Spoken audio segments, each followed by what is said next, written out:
video lesson for Joyous Wolf's song Quiet Heart off of their album Place and Time. So this song is in standard tuning, so just E, A, D, G, B, E. It's not half step down or anything. And it starts off with a D, and then a little, and then an upstroke, and you add your pointer finger to the second fret on the A string, so, and then you to that, you go from the second to the third, so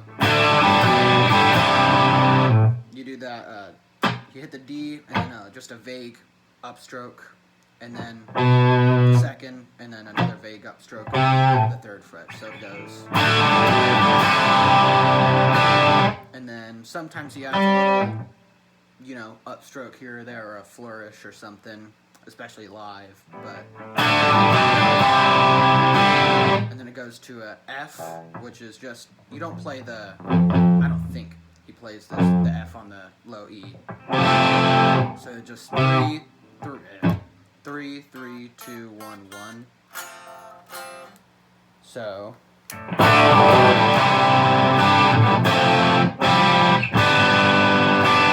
And then he picks up his middle finger off of it to let that open G ring. So it goes.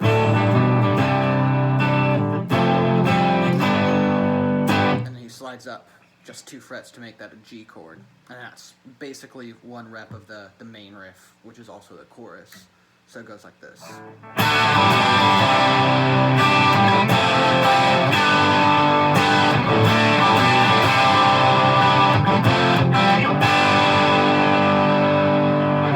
And then for the verse, he swaps to his neck pickup and he rolls down the volume really low to get his amp to clean up. And again, it starts with a D, but, well, this time it's just an open D string. It goes, so it's open on the D, second on the G, third on the B, and open on the E. So it goes the D, the E, third fret, second fret.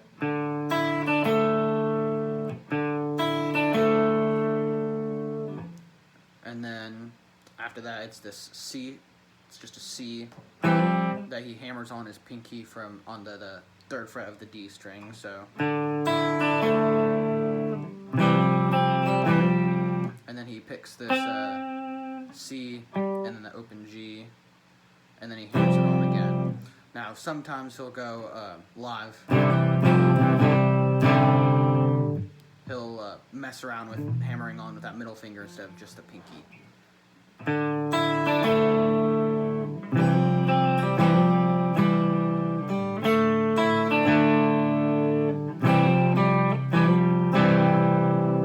Last time through the verse, it picks up at the end of that repetition of the verse. So it's,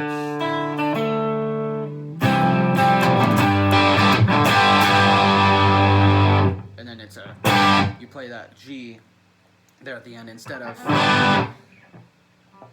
playing it here. You play it there. I guess it doesn't really matter, but I think that there's an acoustic version of him and Nick doing it, and he plays that G there, but the G on the main riff here, it doesn't matter. It's the same notes. That's just what he did in that one video. And then, like I said, the chorus is just the same as the main riff. It's just... And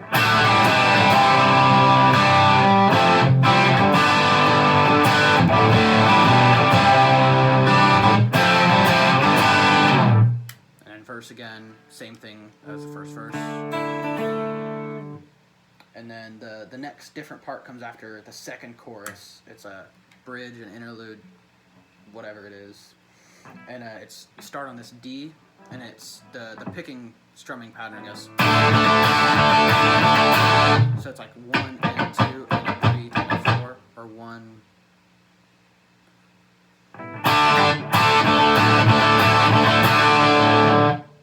So down, down, up, down.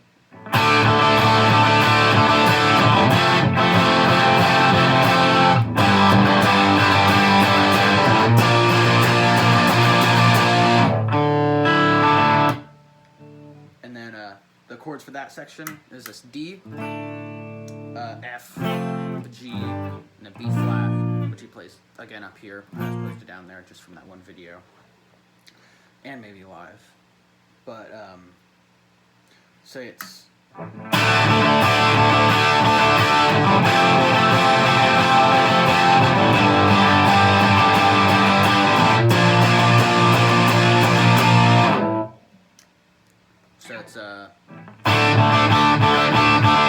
it's four of that one of that three.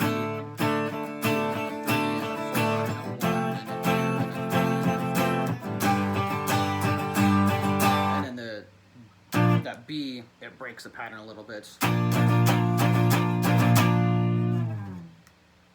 And then it goes back to a verse, but like quieter, I guess. And then there's hits at the end of that, which is just... And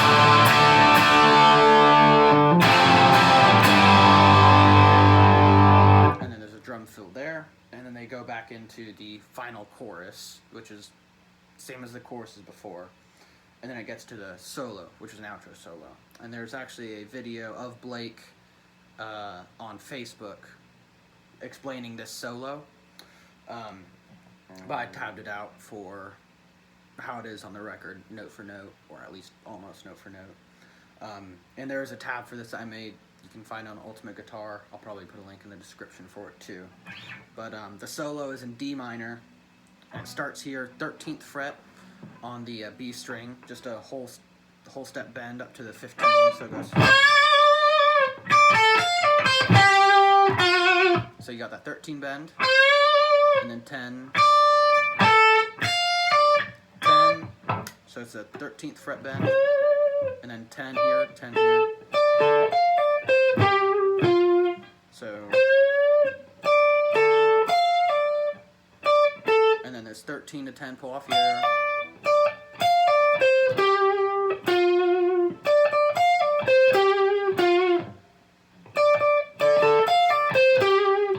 You play this 13th fret on the B, and then on the G, 12 and 10. And then that's that phrase. And the next phrase. So that's, you slide up to the 12th fret on the D string, and then 10, 12.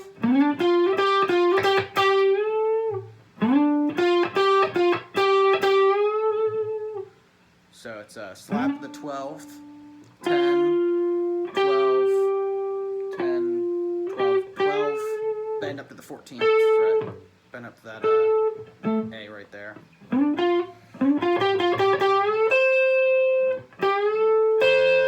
And then whenever you bend that up, you pick that C right there. And you let this ring so you get both those notes at the same time. And then kind of have to slide up a little bit there, but that's just a 15, 13, 15. And then you add some vibrato to that.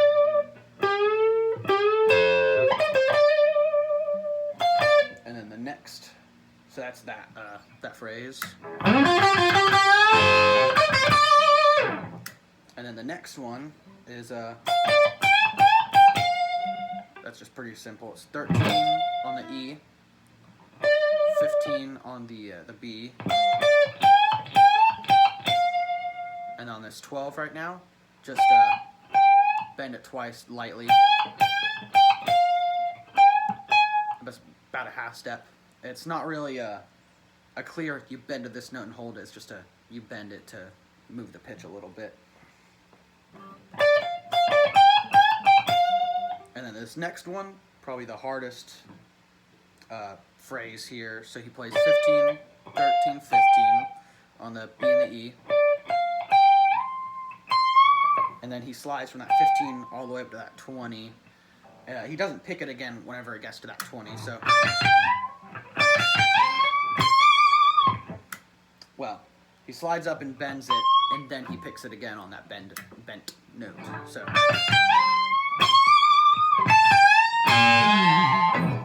yeah, that line is and then he plays this 17th fret here. So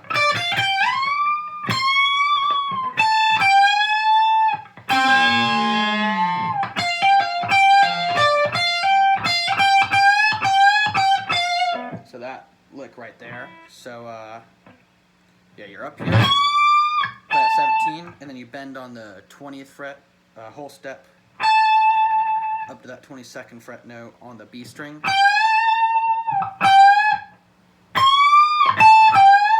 And then you pick that again, but you add your pinky in on that 20th fret on the E string. So you get both those. You still bend it that second time. And then there's this sort of rapid hammer-on pull-off section. He doesn't play it really the same every single time because it's fast and it's, you know, but it's it's this 18 and 20 on the B string. So in the studio, I think what he plays, it's a 18 20 18 hammer on pull off, and then 20 18 pull off, and that 19th fret on the G,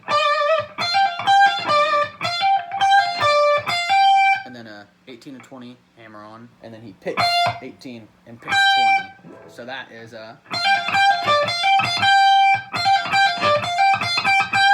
and then the next section is you're bending this 20th fret, kind of like with this 15. It's just up half step. It's very vague bend.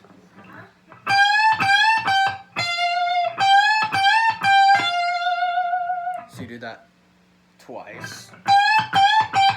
1, 2, and then at the very end of the solo, it goes between this 18 and this 20.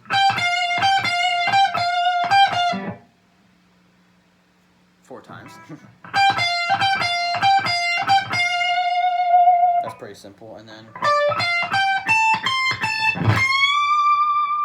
so what that is, and it's at that part, the band altogether slows down, and it's 19, 18, 19 on G, 18, then 20 on the B,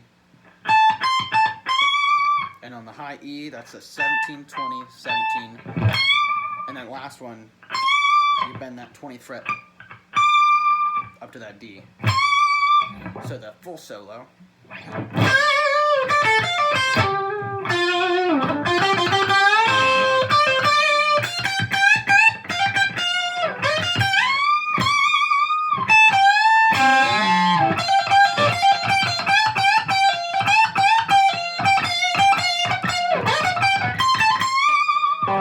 So I don't think I played that really exactly right.